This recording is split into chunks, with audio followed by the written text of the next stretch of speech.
या ठिकाणी प्रभू श्रीरामचंद्रांनी शिवलिंग स्थापन केल्याचे सांगितले जाते। या मंदिराविषयी पूर्ण माहिती मी तुम्हाला सांगणारच आहे, त्यामुळे व्हिडिओ शेवटपर्यंत नक्की बघा आणि चॅनलवरती नवीन असाल तर चॅनलला सबस्क्राइब नक्की करा।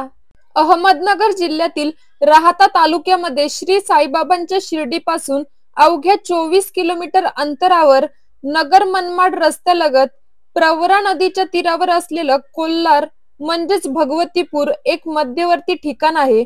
कोल्हार भगवतीपूरचे ग्रामदैवत म्हणजे श्री भगवती माता सर्वत्र प्रसिद्ध आहे।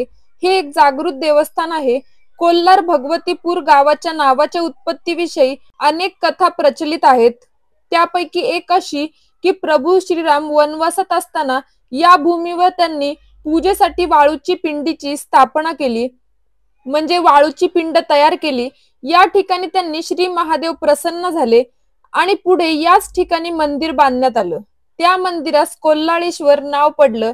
कोल्हाळेश्वर वरून या गावास कोल्हार नाव पडलं असं काही जण मानतात। कोल्हाळेश्वर महादेव मंदिराचा मागील श्रावण महिन्यात जीर्णोद्धार झाला असून संपूर्ण रेखीव कामाने परिपूर्ण असलेले हे मंदिर भाविकांना आकर्षित करीत आहे। पूर्वीचे कोल्हाळेश्वर महादेव मंदिर जमिनीलगत असल्याने पावसाळ्यातील पावसाचे पाणी मंदिराच्या गाभाऱ्यात जायचे। त्या अनुषंगाने नूतन मंदिर उभारताना 6 फूट उंचीचा उंचवटा तयार करून त्यावर मंदिर उभारण्यात आले। मंदिरामध्ये मध्यभागी महादेवाचे मुख्य मंदिर आहे। मुख्य मंदिराचा सभा मंडप व गाभारा भव्य असून 6 दिशांना आणखी 6 छोटी छोटी मंदिरे आहेत।